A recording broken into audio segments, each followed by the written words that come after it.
Hello, Fred Wagner here, Papa's Painting Tips. I'm here with pyrography tips today. For those who have never seen pyrography, it's wood burning using extreme methods, in my opinion. It's not like classic wood burning back when I was a kid. So things have definitely changed. I've got a drawing here and a reference picture set up, and I'm going to do a quick tutorial on making water drops on a rose.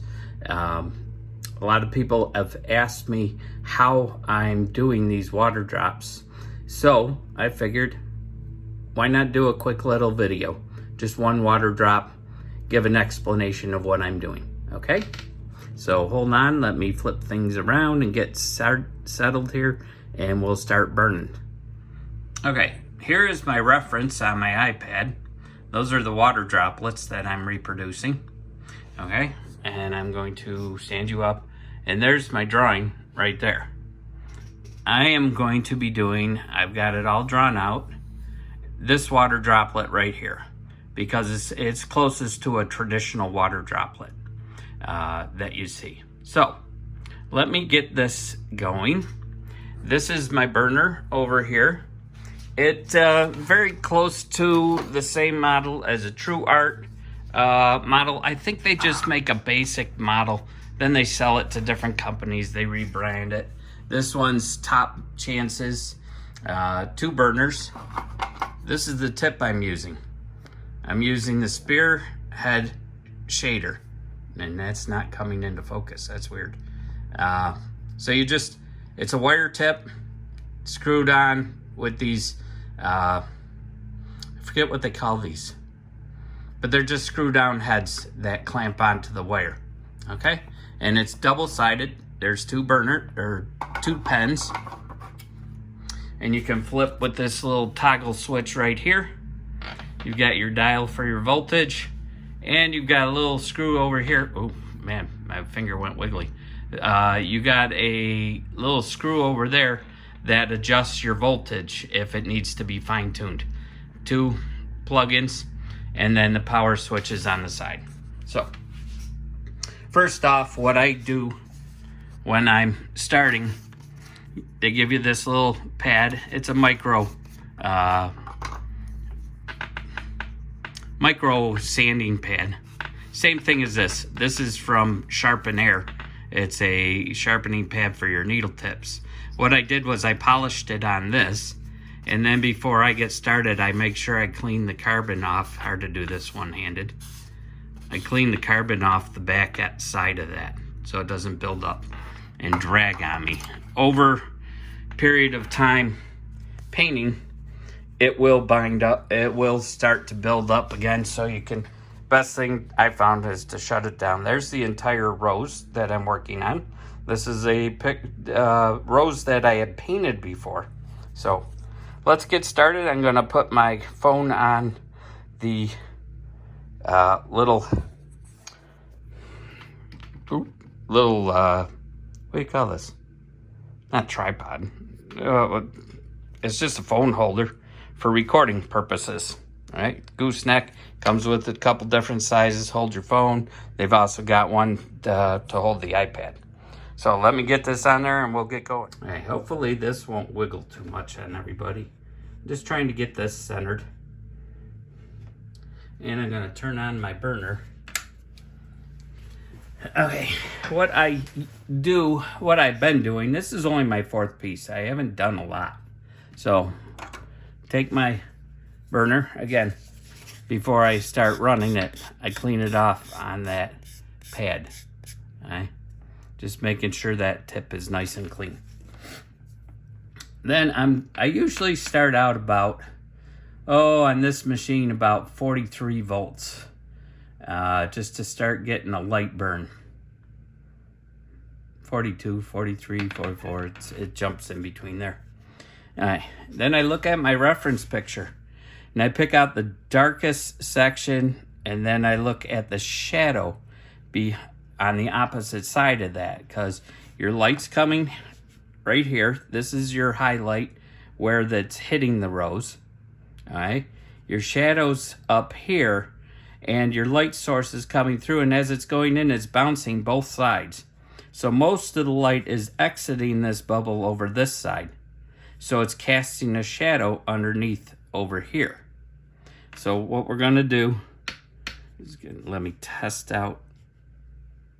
We got a little burn. I'm just testing out in another area so I don't scorch into it by mistake and then have to sand my wood. But I just pull, I put down and pull the shade, and it's rather intense, so I'm just setting in and I follow that around. Now I'm going to blend it out as best as I can.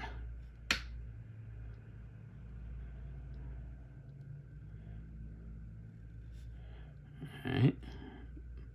Taking it slow and easy, paying attention to my reference, because I'm going to be putting detailed lines into this shadow afterwards.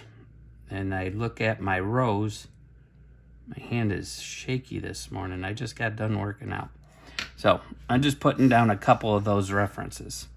Now I'm going to bump up my burn to like 49, 50, something to that effect. And I'm going to go into this bubble and pay attention to where the darkest shades are. So usually,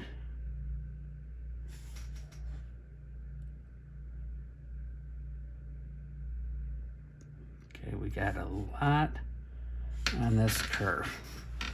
My angle isn't good on this.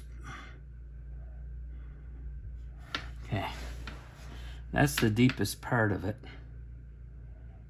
And I just pull this burn slowly across, following my reference.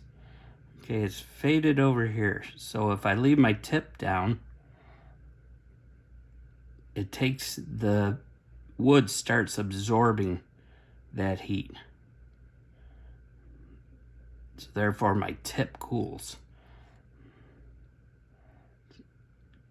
It's the one difficult thing that I've found with wood burning is managing that heat on that tip. Now, this has a little shadow running around the back edge. Okay. I pull that dark area over, following around this highlight.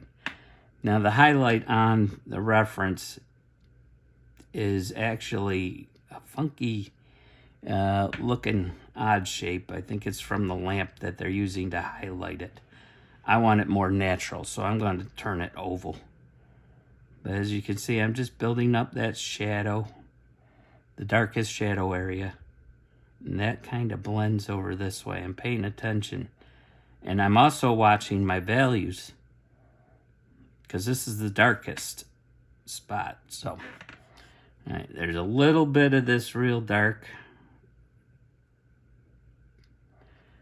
My hands are shaking today. Shaking bacon. Kind of stinks. All right, we got this part. Wraps around just a little.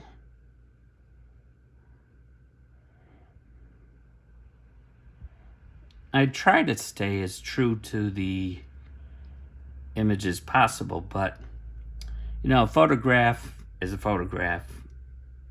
And if you want more artistic, you can improvise and change it whatever way you want it, as long as it's cohesive to your design.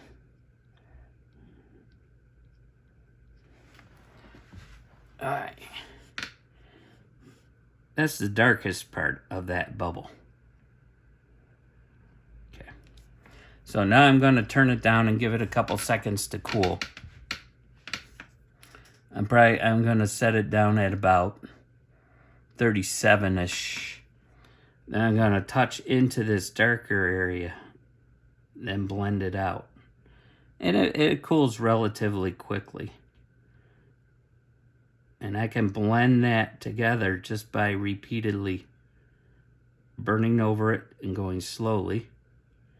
Now I'm going to follow the outside curve because this is where it turns with the curve of that droplet of water. And all it's doing is picking up this dark area, okay? And it's seeing this dark area and it's transmitting it or reflecting it into the bubble right there. All right.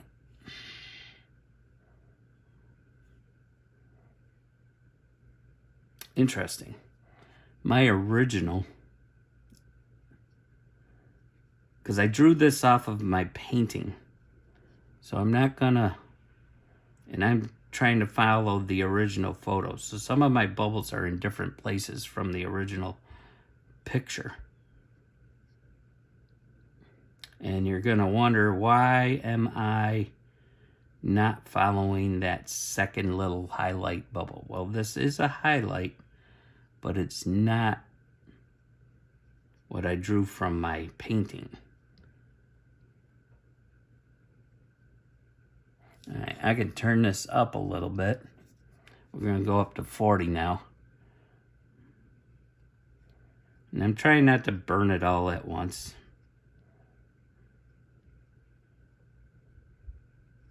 But I'm just pulling this shade. This is gonna be darker here.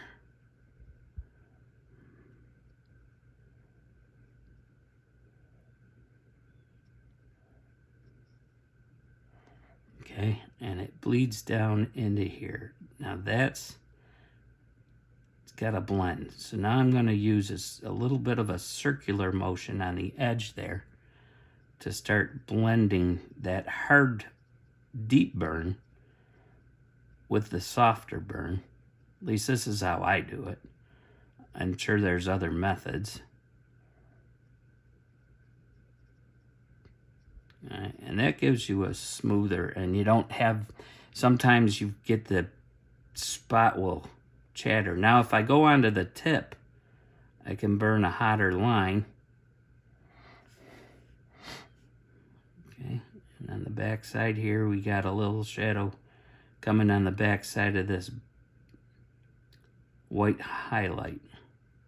And I'm gonna smooth this out a little bit. That's gonna be a sharp, hard edge right there. It's sharp, hard. This side's soft, this side's hard. Your light's hitting here and it's exiting this side of the bubble. So I'm gonna pull this around. Another thing is the original photograph, this bubble was round.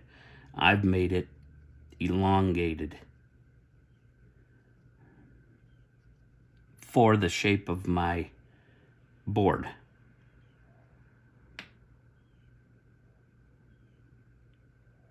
Okay, then there's a little bit of a darker shadowy area coming across here.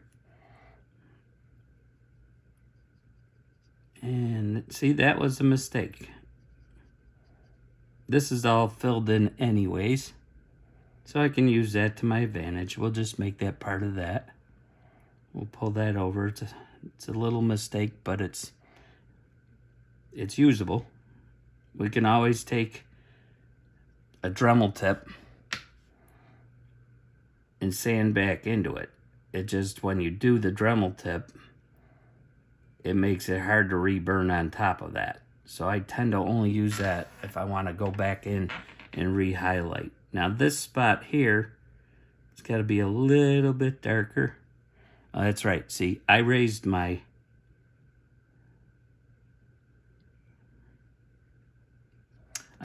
voltage, so this is going to be a little bit darker. That's why I found it burned in. Okay, I'm going to extend that to make that. All right, let me lower this just a tad. Now we've got lines of the flower, from the flower cells on the petals, reflecting or transmitting through. So that's what this is right here. So we're just going to lightly redraw those in. They're magnified because the water acts like a magnification system. Okay. And now the nitty-gritties. We got to make some of these cell lines. Like I said, they're magnified. And I just lightly touch these in and try. Now, I say try because there are so many lines and details on this. It's hard, nearly impossible to get them in the exact position as your reference.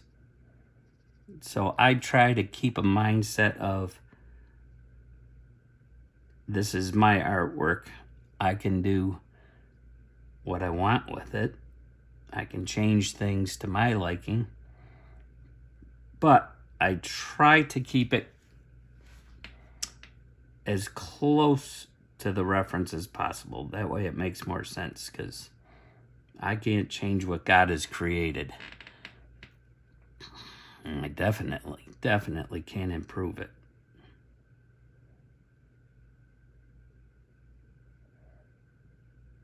All I'm doing is making a representation.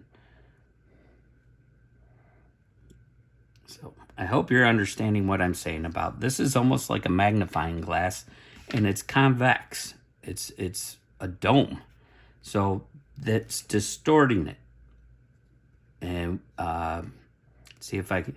A lot of people they know what a convex mirror does, but the things in the middle appear closer. Things out to the edge of that convex mirror are smaller. So we can, in this distance, is not as magnified, but it is larger than the actual cells on the rose.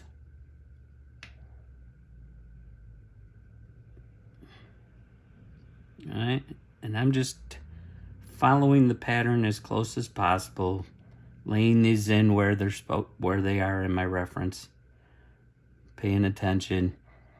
And the cells are mainly shadows. It's bumps, little bumps on the rose. Okay, we got a couple nice, interesting lines coming up here. Excuse the wiggling. I'm 58. My hands are not steady no more.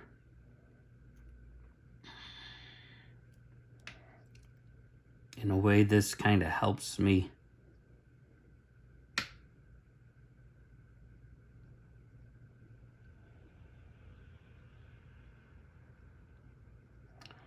and I'm just reproducing as much as I can possibly do myself. I'm just barely touching that tip to draw in these main cell lines. And I'll flat burn shade in areas. I mean, there are tiny micro dots that I could be putting in this.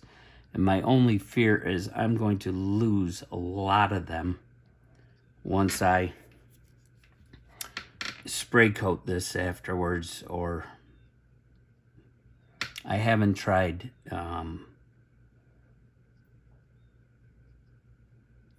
putting the epoxy on it yet.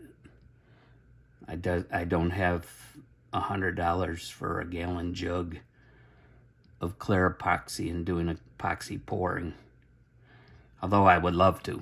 To me, that would be more of a permanent protective layer. Okay, now over here, it's a little darker, so I'll just do a little light shading to make this the contour of this bubble. Here, there's more light penetrating out of it, so it's lighter. I can't put it in there. Up here, I can add some. And I don't want to turn up my burner on the voltage, because for fear that will burn a real deep mark. All right, inside this highlight, there's one little cell. I'm going right on the tip. I'm gonna put that one little cell popping through, and then down here, that little up there. Okay, let's turn this up. Let's get this burn a little bit more accurate.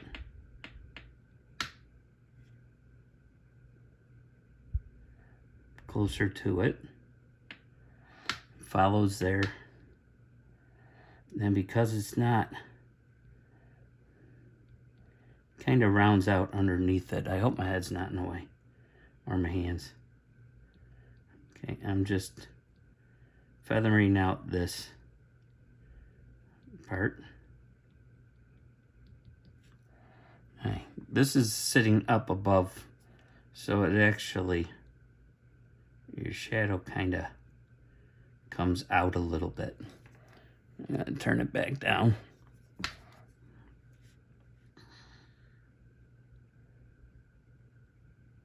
And just bleed that out on the shadow.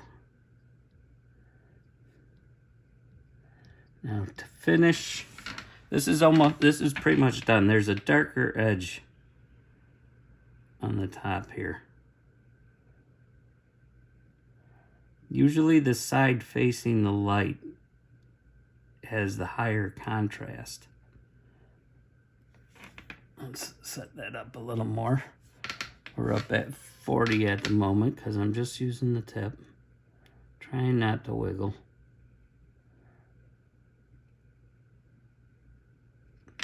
Okay. Put in a couple more little details and we're all done. Just paying attention to the shadows and values within it. Because nothing is made up of lines. It's all shadows and highlights and how they're interacting with each other. If you do a drawing with just lines in it, it ain't gonna look right.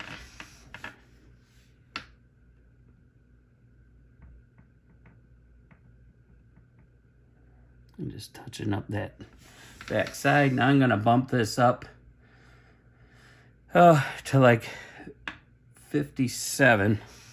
And I'm gonna try to do the back side of this bubble without destroying it. And this is the underlying shadow in the back. And I just touch and move. As carefully as possible.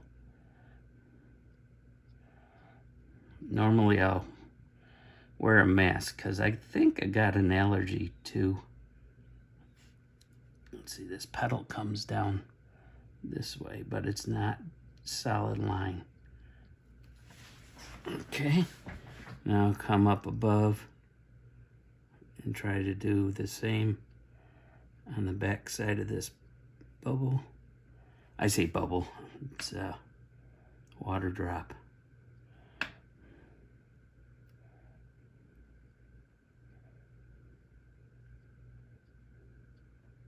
Now it is a shadow behind this anyways, naturally. So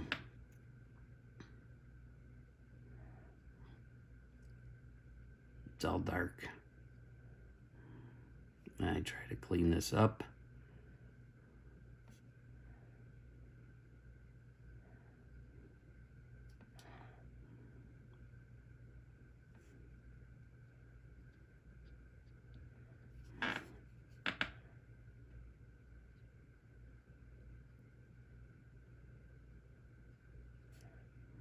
And then I'll bleed this out into the background.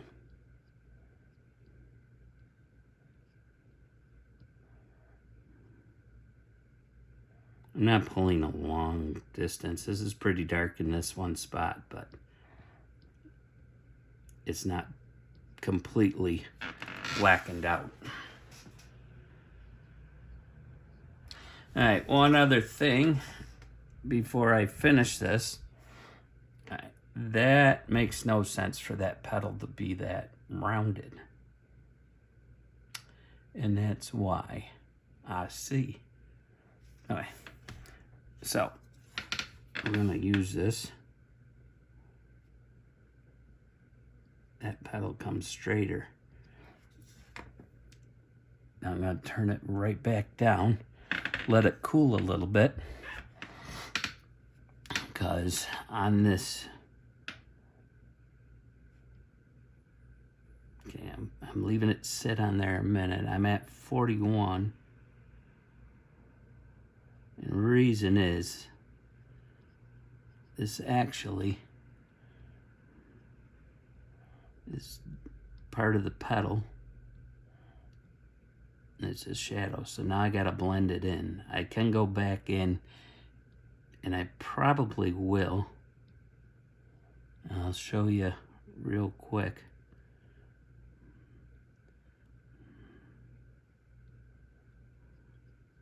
These are the cells, shadows on the cells. Because here, this part of it is so detailed. I'm just lightly touching and then pulling. And then right up to the bubble. It comes right up to the bubble. Here, I got bubble on my brain. The water droplet. So. Normally, I'm not this wiggly. I just got done doing my exercises.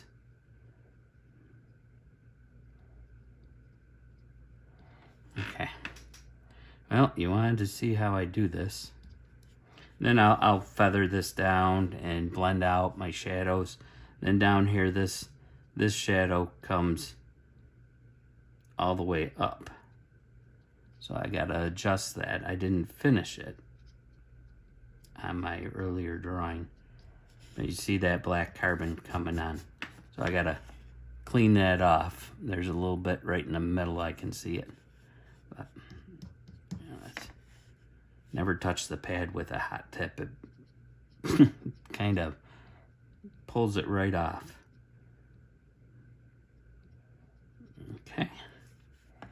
And let's see, what else could we do? Let's extend this edge, because I want this book. I almost said it. Now, don't you dare start a drinking game on me every time Fred says a bubble.